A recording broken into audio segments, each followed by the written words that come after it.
September 1793, 4 years into the revolution. France is being torn apart. There is violent insurrection in the provinces and huge losses in the faltering war against Europe.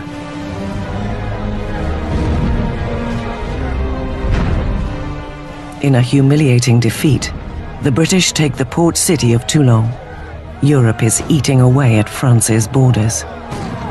France is isolated in the whole of Europe. It's being blockaded by Britain. It's being attacked and invaded by Austria and by Prussia. The people of Paris are seized by a fear that the victory of the counter-revolution will lead to a bloodbath. Danton and Robespierre, the star orators of the National Convention, realize that only drastic new measures can save the revolution. They convince their colleagues to institute a new form of martial law. It is time for all Frenchmen to enjoy sacred equality, announces Danton to the convention.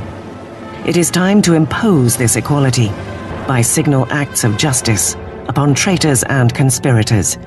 Make terror the order of the day. It is the founding moment of the revolution's most infamous episode. The terror will come to symbolize Jacobin extremism and the corruption of revolutionary ideals. To meet the emergency, the new constitution and the rights it guarantees are suspended. Police spies scatter throughout the country. Anyone suspected of counter-revolutionary activity is rounded up, quickly tried, and executed. The Reign of Terror was conceived as an emergency government. What they understood by terror was striking terror into the hearts of the enemies of the Republic, so that they would be either scared straight, as it were, or arrested and disposed of. The slightest suspicion can send anyone to the scaffold. Politicians who say a kind word of the extinguished monarchy, anyone who uses the formal monsieur or madame instead of the new form of address, citoyen, citizen. Informers are everywhere. Neighbors denounce neighbors. The incessant rolling of the tumbrils en route to the guillotine rattles through the streets of Paris. Execution is absolutely hanging over people's heads, in the sense that we know in Paris there are police spies, and there are quite a few police spies everywhere, standing in bread lines, listening to what the women are saying, and turning them in if they don't like what they hear. You could be turned in not just for complaining about the high price of bread, but you could be turned in supposedly even for not being enthusiastic enough about where things were going and the successes of the revolution. So just about anything that would stand out for commentary could get you into trouble. The convention sets up the Revolutionary Tribunal, streamlining the process by which traitors can be identified and sentenced. Power is centralized in a new 12-man council called the Committee of Public Safety. Ultimately, power had to be delegated to a smaller group, and that group became the Committee of Public Safety. Ultimately, it became 12 people who really ruled France as a kind of collective dictatorship. With his masterful words and revolutionary vision, Robespierre soon emerges as the committee's guiding voice, and that voice is calling for more blood.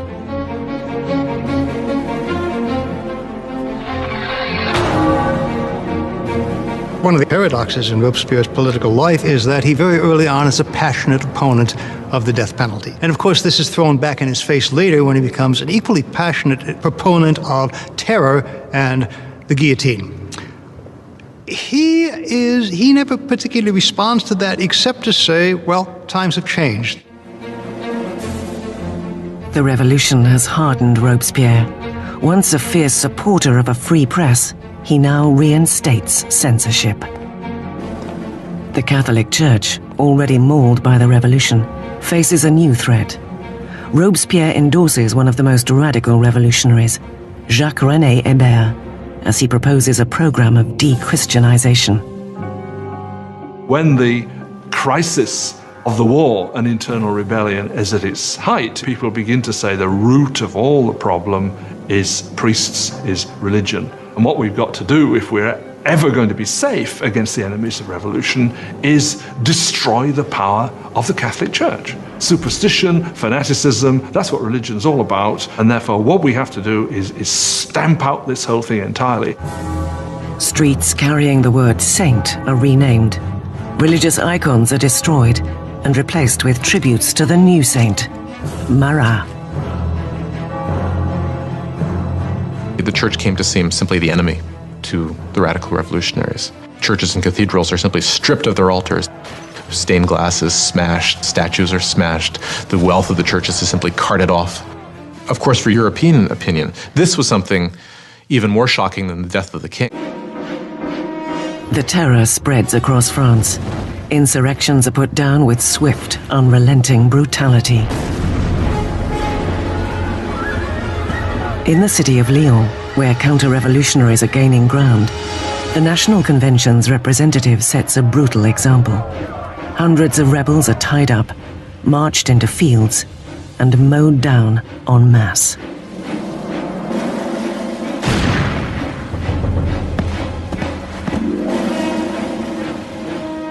The Vendée region in the west of France has also become a counter-revolutionary stronghold.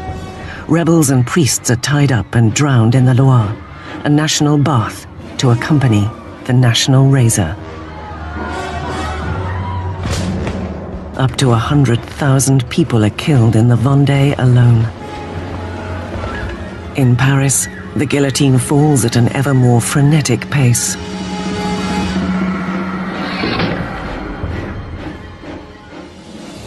Now the French armies are beginning to win victories. With the help of a brilliant young commander named Napoleon Bonaparte, rebellious Toulon is recaptured and the Royal Navy forced to evacuate. The revolution is fighting back. Robespierre is at the height of his power. He had taken on the enemies of the revolution and ensured its success through terror. For a time, the terror was very effective as a means of getting the country together, getting the government together, and fighting what was, after all, a war on several fronts. With the bloodletting of the terror, Robespierre has saved the revolution. An invigorated army repels attacks at the border, and internal dissent has been all but quashed. But Robespierre has now set his sights on a loftier goal: to use more terror to create a new kind of society, a republic of virtue.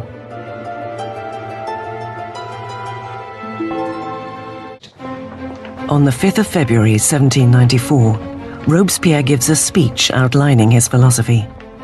Terror without virtue is disastrous, he declares, but virtue without terror is powerless. He associates terror with virtue.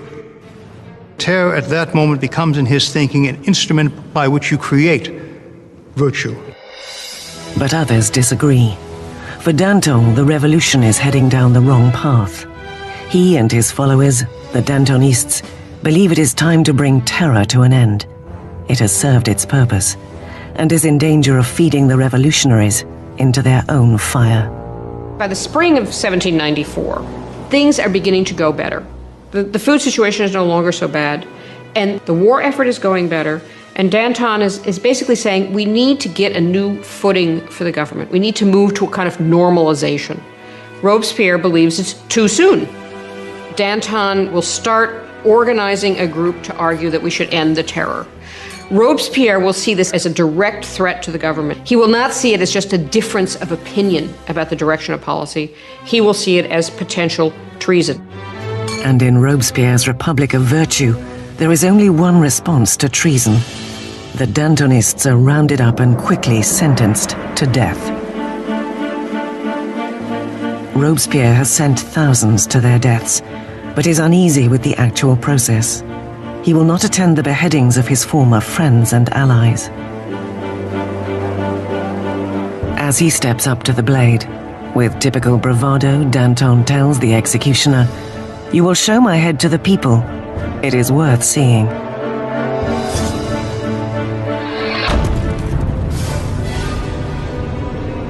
With the Dantonists out of the way, Robespierre launches France into an even bloodier, more horrifying new phase: the Great Terror. The Great Terror is the name given to the last phase of the terror in the spring of 1794 into the summer of 1794. It's the period at which the tempo of executions really starts to increase, at which the atmosphere of paranoia, particularly in Paris, but really across the country, starts to increase exponentially. You can track the number of executions until it's up to almost 800 per month in Paris, towards the end even more. And he helped sponsor this cult that was called the Cult of the Supreme Being, with this extraordinary tableau in Paris in, I believe it was June of 1794, which had choirs of people dressed in white singing. You had this kind of papier-mâché mountain that was built in the center of Paris. And then at the critical moment of the ceremony, you had Robespierre himself sort of emerging on the top of this mountain, clad in a toga, and marching down. And I think at this moment, a lot of people felt, all right, who does he really think he is? Does he think he's God here? Does he think he's the king? With the Great Terror spiraling out of control, Robespierre's colleagues see the festival as his departure from the realm of reality. There are those who think that Robespierre really has reached so extreme and so unreasonable a position that he can't turn back, that his fanaticism has somehow overtaken him. And there are those who think he's just gone nuts. Once again, Robespierre's suspicions seem to focus on those closest to him. On the 26th of July, now the 8th of Thermidor, he appears at the convention and gives a 4-hour speech, insinuating that there are traitors in their midst. Robespierre makes a tactical error. He comes in and announces that he has a new list of enemies of the Republic, but he won't give the list. Therefore, everyone is afraid they might be on the list, and when he comes back the next day to give the list, he is arrested before he can speak. An unexpected chorus of voices shouts Robespierre down. He is stunned into silence. The convention orders the arrest of Robespierre and 4 of his supporters. He will never have another opportunity to address the convention.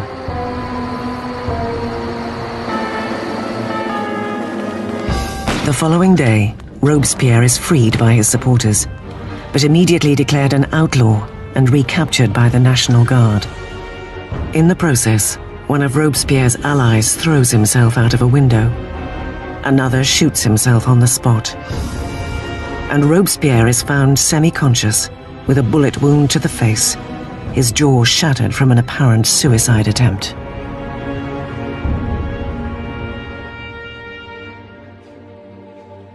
Robespierre spends his last hours on a table in an anteroom of the National Convention.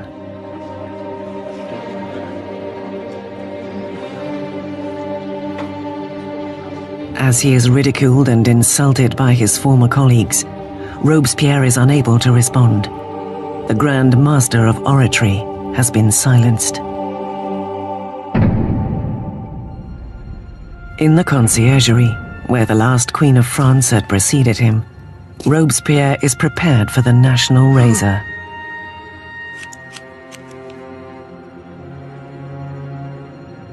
The French Revolution, with its origins in noble hopes for liberty and equality, has become a monstrous exercise in political murder and civil war.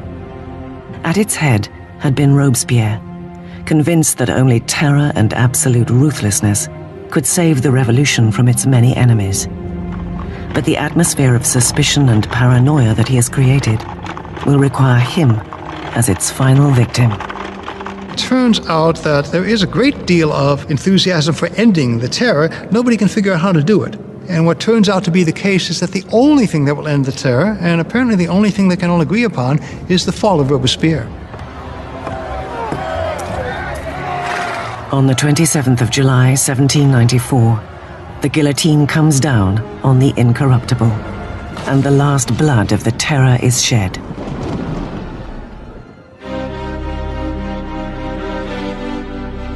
The terror dies with Robespierre, but the revolution does not. The rights of man, democracy, the new republic, the impact of these revolutionary achievements would far outlive any of the revolutionaries themselves. The question raised by the French Revolution is how much violence is justified in achieving a better society? Do people have the right to overthrow what they see as an unjust system, to replace it with what they are convinced in their hearts is a more just system? How much violence is justified in doing that? We still face this question today. More than 200 years after the birth of the French Republic, the ghost of Robespierre hangs over revolutions from Russia to Vietnam, China to Latin America.